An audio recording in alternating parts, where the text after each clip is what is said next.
Welcome to the Deconstructionist Deep Dive. The podcast that doesn't just accept the story. We break it We examine the pieces. and expose the machinery inside. Let's dive in.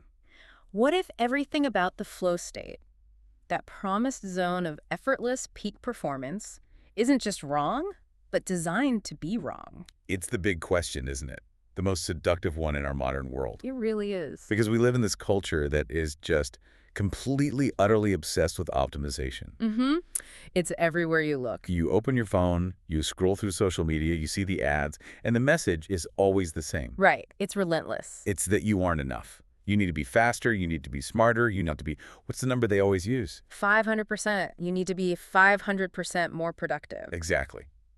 We're all supposed to be chasing this thing they call optimal consciousness. And that chase, it has a name, a brand name, really. It's called flow.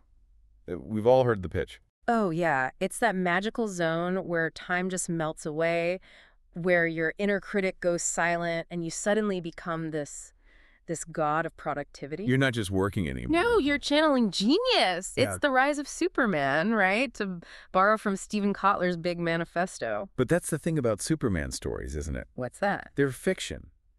And today, I think we need to look at why this particular fiction is being sold so aggressively. Absolutely.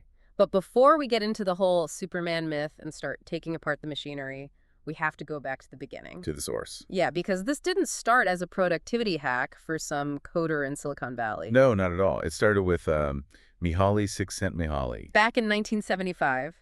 And, you know, to give the man credit where it's due, he was a serious researcher. He wasn't trying to sell you a course or a supplement. Exactly. And his original definition was actually, quite beautiful. He called it optimal experience. Right. A state of complete absorption where your action and your awareness just merge. He had a specific word for it. Autotelic. Let's unpack that word autotelic because the words here really matter. They do. It comes from the Greek. Yeah. Auto meaning self and telos meaning goal. So an autotelic activity is something you do just for the sake of doing it. Precisely. You don't paint the picture to sell it. You paint because the act of painting itself is the reward. You don't climb the mountain to get the Instagram photo at the top. No, the climb is the point. The struggle, the effort. That's the whole reason you're there. It was a psychological state of being. It was about the richness of the human experience. But somewhere between 1975 and today, something happened. Something definitely happened. The story shifted. It was hijacked. It stopped being about being, and it became entirely about doing. We went from this beautiful idea of optimal experience to what we can only really call neurohype. And that's where the deception machinery really kicks into high gear. Because if you want to sell something to the modern world, especially the corporate world, you can't just say, it feels nice. No, it brings you joy. Doesn't really move the needle on the stock price, does it? Not at all. You have to sell it as a biological imperative. You have to sell it as a hack. A cheat code for the brain. Exactly. So we aren't told to seek flow for peace or for joy. We're told to seek it because it unlocks this neuro cocktail. It always sounds like a menu at some illicit, futuristic bar in a sci-fi movie. It basically is. I mean, the modern flow gurus, the consultants selling this to the Department of Defense and Fortune 500 companies, they list the ingredients with this absolute certainty. Like, it's just basic chemistry. Yeah, they tell you flow isn't magic. It's a specific chemical cascade in your brain, and they just list them out. First up, you get dopamine. Which is the engagement chemical, right? The molecule of more. That's the one. It tightens your focus, helps with pattern recognition. It's that old hunter-gatherer signal in your brain that says, pay attention, this is important. Okay, so that's one. What's next on the menu? Then you get norepinephrine. And that's for the arousal, the high-stakes attention. It's basically the brain's own little shot of adrenaline. Exactly. Speeds up the heart rate, tenses the muscles, gets you ready for action. Then, to make sure you keep going when any normal person would just collapse, you get endorphins. For pain relief. So you can push through. You can sit in that terrible office chair for 12 hours and not even feel your spine compressing into dust. And after that comes anandamide, the quote-unquote bliss molecule. And this is where it gets really, really interesting. The word itself comes from the Sanskrit ananda, which means bliss or delight. But the science behind it. The science is that it binds to your cannabinoid receptors. It is quite literally your brain's own internal marijuana. So what they're telling you is that you can get high off a PowerPoint presentation. They're telling you that if you just work hard enough, Your brain will dispense its own, otherwise illegal, drugs. And there's more, isn't there? Oh, yeah. Finally, you get a little serotonin and oxytocin to give you that nice afterglow, and if you're in a team, that sense of group flow. It's a compelling story. I get why it sells. It sounds like hard science. It sounds like if you just tweak the inputs correctly, you can turn on this fountain of super performance whenever you want. But that's the whole seduction, isn't it? It reframes the human mind. Yeah. It's not a garden to be tended anymore. No, it's an engine to be tuned. And the promise is that if you get that fuel mixture just right, you get the dopamine to norepinephrine ratio perfect, the output is miraculous. And the biggest miracle they promise is that one statistic, the one you see in every article, every keynote, The McKinsey myth. the 500% productivity increase. 500%. Just stop and think about that number for a second. It's staggering. They are claiming that a person in flow is 5 times more productive than a normal person. If that was true, you could work on Monday, take the rest of the week off, and still crush your colleagues. It's the number that launched 1,000 consulting gigs. It makes every CEO in the world just salivate. Wait, I can get 5 times the work out of my existing staff without paying them a single dime more. Where do I sign up? But this is where the deconstruction has to begin. Where does that number actually come from? You see it everywhere, but have you ever tried to check the footnote? It's surprisingly hard to find. If you dig deep enough, you find the source. It comes from a McKinsey study. Okay, so was this a rigorous, peer-reviewed, double-blind, controlled lab study? Did they have people in fMRI machines? No, not even close. It was self-reported. Self-reported. It was anecdotal. They went to a bunch of senior executives and basically asked, hey, how much more productive do you feel when you're in the zone? And the executives, who of course love to feel like superheroes, said, Oh, about 5 times more. And that's it. That is the science that an entire multi-million-dollar industry is built on. Yeah. There's no rigorous methodology. It's a ghost statistic. It's basically the placebo effect on a grand scale. I feel good, therefore I must be doing good work. Exactly. It's the Lake Wobegon effect for corporate psychology. Everyone believes they're above average. But we believe it, we just swallow it whole. Why do you think that is? It's because of what we call the Bannister effect. Roger Bannister, the 4-minute mile. Right. Before he ran it in 1954, everyone, including doctors, thought it was physiologically impossible. They said your heart would literally explode. But once he broke that barrier, Suddenly, everyone started breaking it. We love that story.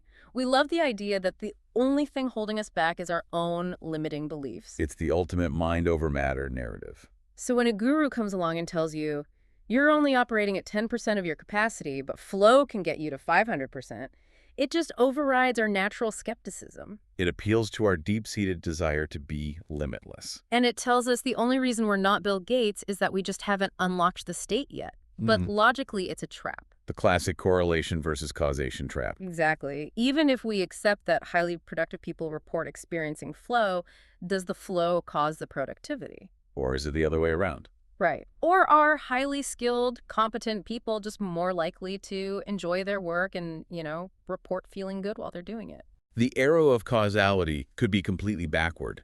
Maybe being a master at your job is what allows you to experience flow. Maybe flow is the victory lap, not the engine that gets you there. If you're terrible at playing the piano, you don't experience flow. You experience frustration and struggle. But if you're a virtuoso, you flow. The flow is a symptom of mastery, not the cause of it. But you can't sell mastery in a weekend workshop. That takes 10,000 hours. But you can sell flow as a biohack. And that's just the surface level. When you dig into how they even try to measure this supposed state, the entire structure just starts to crumble. So let's get into that, the measurement mess. Mess is putting it lightly. It's a complete disaster. Because for something that claims to be such a precise neurobiological state, something they say is universal in mammals, you'd expect the science of measuring it to be pretty solid. You would think so. But if you look at the research from, say, 2015 to 2020, you find there are 24 different ways to measure flow being used across 42 different studies. 24. 24. Just imagine trying to build a house, but you've hired 24 different carpenters, and none of them agree on what an inch is. One is using centimeters, another is using the length of his thumb. And a third is just using the feeling of a good plank of wood. And you expect the house to actually stand up. It's what the academics call a pre-paradigm mess. That's the polite term for it, yeah. It means we don't actually know what we're talking about yet, but it's presented to you, to the public, as settled science. And it creates this illusion of consensus where there's really just total chaos. And there's a specific logical fallacy here that is just maddening. They conflate the antecedents with the state itself. Okay, break that down. What's an antecedent in this context? An antecedent is just a prerequisite, a condition that needs to exist before the event can happen. So, for example, the research says you need clear goals and immediate feedback for slow to happen. Right. You need to know what you're doing, and you need to know if you're doing it right. Fair enough. Then, when they try to measure if someone is in a state of flow, one of the questions they ask is, did you have clear goals? Wait, so if the person says yes, The researcher counts that as evidence of flow. but having a clear goal is just being organized. It's just good project management. Exactly. It's a completely circular argument. I have a clear goal, therefore I must be in flow. No, you just have a clear goal. You might be miserable, you might be bored out of your mind, but according to their metric, you're flowing. It's nonsense. And there's another piece of this that's even more damning, I think. The enjoyment exclusion. Yes, this is where the mask really slips. In roughly 40% of these studies, that's 17 different studies, they completely exclude enjoyment from the definition of flow. Just think about that for a second. The original definition, Csikszentmihalyi's entire concept, was optimal experience. It was about autotelic joy. The whole reason you did it was because it felt good. And now, almost half the research just says, yeah, let's take the joy out of it. So if you take the joy out of flow, what on earth is left? A robotic trance. A state of high-efficiency processing where you don't feel pain, you don't feel time, and you don't feel joy. Yeah. You just execute. It's a zombie state. It's optimal processing, not optimal experience. And this leads right into the Seligman critique. Martin Seligman, another giant in psychology, he pointed out this problem with emotion depletion. Which is? If you are truly deeply in flow, if your prefrontal cortex is offline like they claim it is, you might not actually feel anything until after it's over. You're just a processing unit, Yeah. a node in a network. So how can you accurately self-report on it in the moment? You can't. You can only report on the memory of it, which we know is incredibly flawed. I think I was happy. Were you? Or were you just really, really busy? And this all leads us to the supposed mechanism behind it all, the big neurofable. Transient hypofrontality. This is the absolute centerpiece of the modern flow argument. The idea is that your prefrontal cortex, the part of your brain that handles your sense of self, your inner critic, your long-term planning, it temporarily shuts down. It goes hypo. And that shutdown is what liberates you to act on pure, brilliant instinct. It sounds plausible, right? It would explain why you lose your sense of self, why time seems to vanish. Except it's unproven. The fMRI and EEG evidence is, and I'm quoting researchers here, inconsistent. The brain isn't a light switch. You don't just power down the CEO of your brain and expect the rest of the company to run better. And there's an even deeper contradiction here, isn't there? The conflict between System 1 and System 2 thinking. This, for me, is the real nail in the coffin. Daniel Kahneman's framework. System 1 is fast, intuitive, automatic. Like a professional athlete hitting a ball. They don't think, they just do. Exactly. And System 2 is slow, deliberate, logical. Like a mathematician working through a proof or a programmer debugging a really complex piece of code. And flow claims to be the best of both. It claims you can do that highly complex System 2 problem solving, but with the speed and effortlessness of System 1. Which neurologically seems like a contradiction. You can't be in a fully automatic intuitive state while also solving a novel logical problem. You can't have high-level executive control and total hypofrontality at the same time. If your prefrontal cortex actually shuts down while you're trying to code, you're not writing brilliant code. You're just typing gibberish. So the whole thing is built on a shaky foundation. The definition is a mess, the measurement is chaotic, the neurology is unproven. Why then is this idea so powerful? Why is it everywhere? Because it's useful. Yeah. But the real question is, useful for whom? And that brings us to the core of our deconstruction today. This isn't just about some bad science. No, this is about ideology. This is the neoliberal Trojan horse. You have to step back and ask the simple questions. Why is the Department of Defense so interested in a 400–700% boost in learning speed? Why are huge corporations pouring millions of dollars into this research? They're not doing it because they want you to experience some kind of spiritual bliss. They don't care about your optimal experience. They care about your optimal output. Exactly. The dominant economic ideology of our time is neoliberalism, and it requires one thing from you above all else: self-optimization. You have to view yourself not as a person, but as an enterprise. You are me, incorporated. And your job is to constantly maximize your own return on investment. This connects directly to the philosopher Byung-Chul Han and his book, The Burnout Society. He describes this fundamental shift in how power works in our world. Han argues that we've moved from what Foucault called a disciplinary society into an achievement society. And what's the difference? In a disciplinary society, think of a 19th century factory. Power was external. It was the foreman with the stopwatch, the prison guard, the teacher with a ruler. The message was you must. You must obey. You must work. And if you didn't, you were punished. The enemy was clear. It was outside of you. But we don't live there anymore. We live in the achievement society. And the message isn't you must anymore. No, the message is you can. You can run that marathon. You can launch that startup. You can achieve flow. You can be Superman. And that little shift is so dangerous because in the old society, you could hate the boss. You could form a union. You could rebel against the external force. But in the achievement society, the boss is inside your own head. You are your own foreman. You are your own slave driver. So if you fail, if you burn out, you don't blame the system. You don't say the demands are impossible. You blame yourself. You say, I didn't hack my flow correctly. I didn't optimize my morning routine. It's self-exploitation. And Han argues we exploit ourselves far more ruthlessly than any external master ever could, and we do it believing we're free. And flow is the ultimate lubricant for this machine of self-exploitation. It turns the painful process of labor into a neurological high. It masks the alienation of modern work. Think about Marx's concept of surplus value. That's the value you create over and above what you're actually paid for. If you're in a flow state, by their own definition, you don't notice time passing.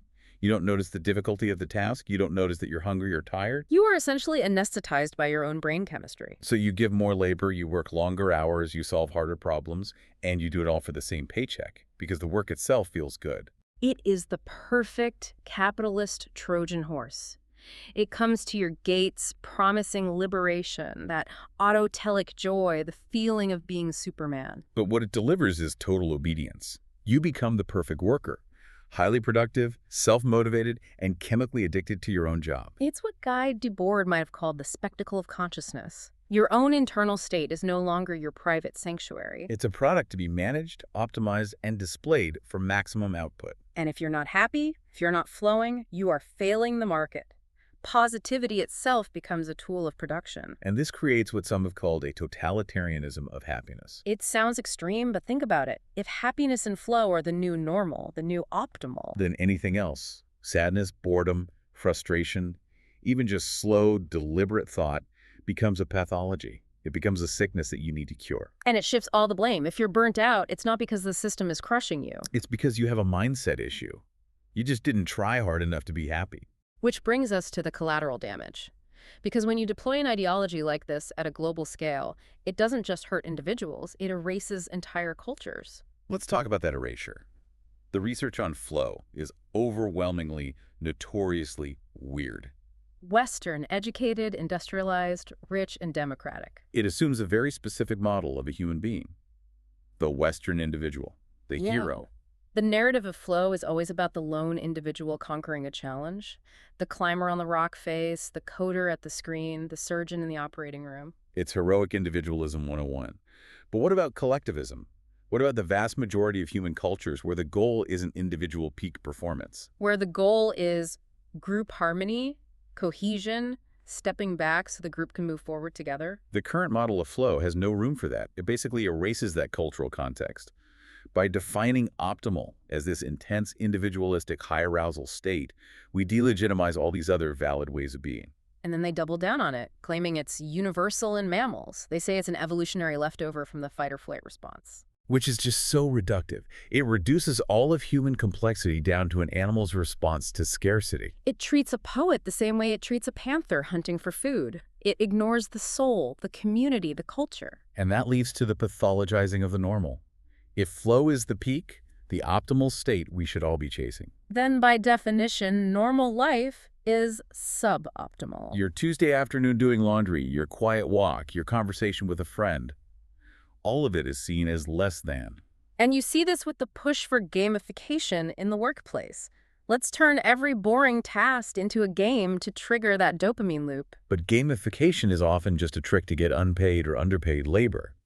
If we make data entry feel like a video game, you'll do more of it for the same pay because you're chasing points and badges. But there's a darker side to constantly chasing that dopamine hit. Addiction. Csikszentmihalyi himself warned about this. Flow, he said, captures the self. It can be addictive. You start chasing the high. You see it with extreme athletes who can't function in normal society anymore. They need that constant risk, that chemical rush, just to feel alive. So we are essentially prescribing a state that mimics addiction as the cure for modern burnout. We're treating the disease with a stronger dose of the poison. More intensity, more dopamine, more on time. It's a snake eating its own tail. We work too hard, we burn out. The solution we're sold is to hack our brains to work even harder and flow through the stress. Which just leads to a deeper, more profound burnout down the line. So how do we get off this hamster wheel? What are the antidotes? Because if the science is this shaky and the ideology is this exploitative, we need an alternative. And we can't all just unplug and go live in a cabin in the woods. No, but we can start by looking at the very traditions that flow claims to inspired by, but actually corrupts. Let's start with Buddhism. The flow gurus love to talk about Zen and mindfulness. They put Buddha statues in the lobbies of their tech startups. But they miss the fundamental point.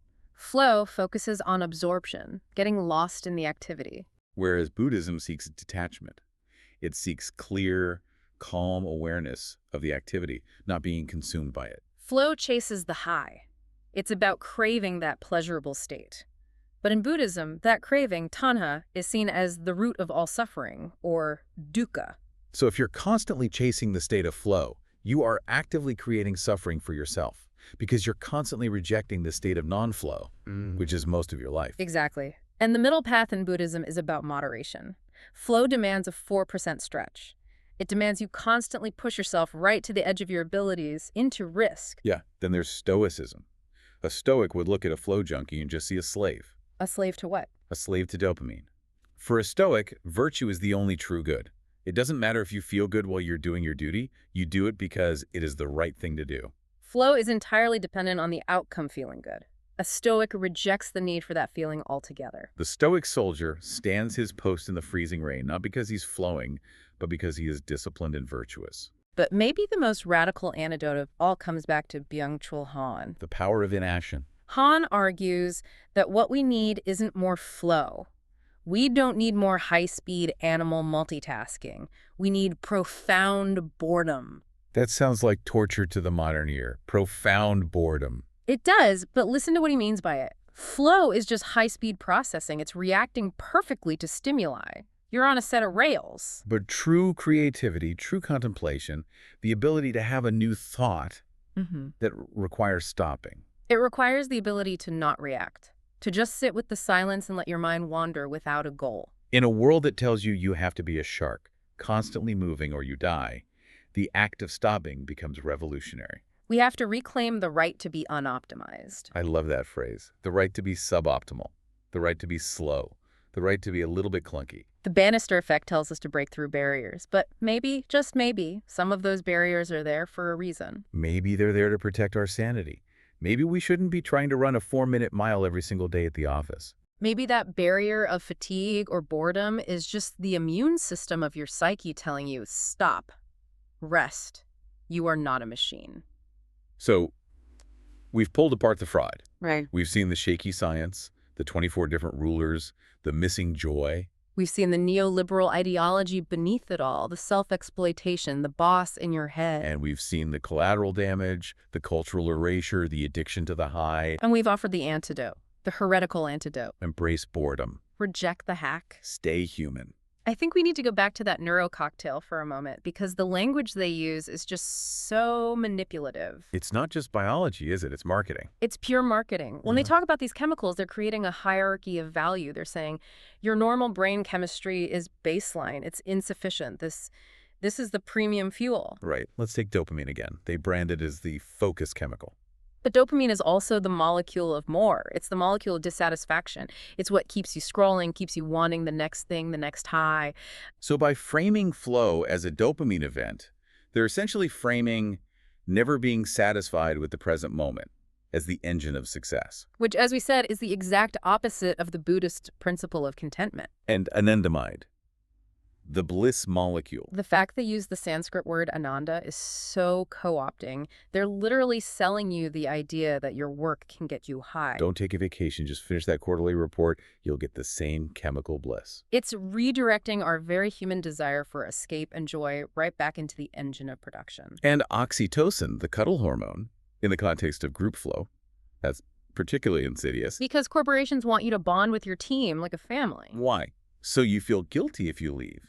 So you'll sacrifice more for the tribe. Which is really just a profit center. They're weaponizing our deepest human needs for connection and belonging and tying them directly to quarterly targets. And back on that 500% McKinsey myth. We called it anecdotal, but we need to be clear about why that's so damning. In science, an anecdote is not data. It's a story. If I take a sugar pill and tell my doctor I feel better, that doesn't prove the pill works. That's the placebo effect. Yeah. And the placebo effect in performance is incredibly powerful. Of course. If you genuinely believe you are in a super state, you'll probably perform better just because your confidence is higher. But that doesn't mean the state is real in the way they describe it with all the neurochemicals. It just means the belief is powerful. And there was no control group. They didn't take 100 executives, put 50 in a flow chamber and 50 in a normal office, and measure their objective output. They just asked them how they felt. Yeah. And people are notoriously terrible at self-assessment. We all think we're above average drivers. Of course we think they're 500% more productive when we're having fun. It feels good to say it. It confirms our own heroic self-image. And the fact that this ghost statistic is repeated without question by major media shows how desperate we all are for a magic pill. We want the result without the 10 years of deliberate practice. We want to be the piano master without practicing the scales. And the measurement issue. That circular logic with the antecedents. The flour and the cake. Right. To bake a cake, you need flour. Then you ask, do you have flour? Yes. Congratulations, you are a cake. It's a tautology. You define the thing by its conditions, and then you use the presence of the conditions to prove the thing exists. And when you add in the enjoyment exclusion, it's like they realized the cake didn't actually taste very good. So they just decided that taste doesn't matter anymore. All that matters is that you have the ingredients. They're not studying optimal experience. They're studying compulsion. They're studying hyperfocus. They are studying the optimal state for a machine. And that's what transient hyperfrontality is really about. If you can shut down the prefrontal cortex, the seat of the critical self. You become a biological algorithm. You execute the code without ever questioning the code. But who writes the code? Your employer, the market, the culture. If you have no self active to ask, why am I doing this? Yeah. You just do it. It's the ultimate form of compliance. And so when a programmer says they're in flow, what do you think is actually happening? They're probably just highly skilled and deeply focused. They've automated so many parts of their job through practice that it feels effortless. Their system 1 is handling the syntax and the boilerplate, which frees up their system 2 to focus on the hard, logical problem. But the idea that their entire prefrontal cortex is offline is just a romanticization of the process of being good at your job. It's a much better story than I practiced for 15 years and now I'm very efficient. That doesn't sell books. And this pressure to believe the myth, it comes from that achievement society we talked about. Where the violence is neuronal.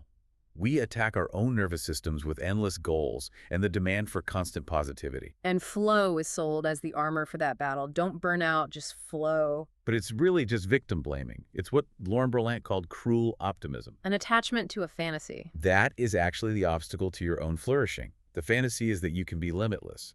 The reality is that you are a human being with very real limits. Let's talk more about the cultural bias beyond just East versus West. What about gender? Oh, absolutely. The examples of flow are almost always hypermasculine. Extreme sports athletes, fighter pilots, high-stakes Wall Street traders. It's the rise of Superman, not the rise of the nurturing caregiver. Does a mother nursing her child experience flow? Does a nurse calmly tending to a patient? It could be argued they do, but it doesn't fit the high arousal, high risk model they sell. It might be a low arousal flow, a quiet, gentle absorption. But that's not what gets valorized. The theory elevates a very specific type of masculine, risk-taking behavior and calls it a universal biological truth. While completely ignoring the quiet, sustainable forms of focus that actually keep society functioning. And that banister effect, that inspirational story, Hmm. it's also a form of survivorship bias, isn't it? How do you mean? We celebrate the one guy who broke the record. We don't hear about the thousands who injured themselves, who tore ligaments and got stress fractures trying to push past their natural physiological limits. We don't see the bodies left on the side of the track. We don't hear about the burnouts. The rise of Superman narrative completely ignores the fall of the everyman. The culture tells you to hack your limits, but your limits are there for a reason. Pain is information. Fatigue is information. And if you use this neurococktail of endorphins to mask the pain and push through, You're just cutting the wire to the check engine light in your car so you can drive faster. and we all know how that ends. Eventually, the engine blows. And when it does, the flow consultants will just shake their heads and say, well, you just didn't flow correctly. You should have bought our advanced course. It's a perfect, unbreakable, closed loop.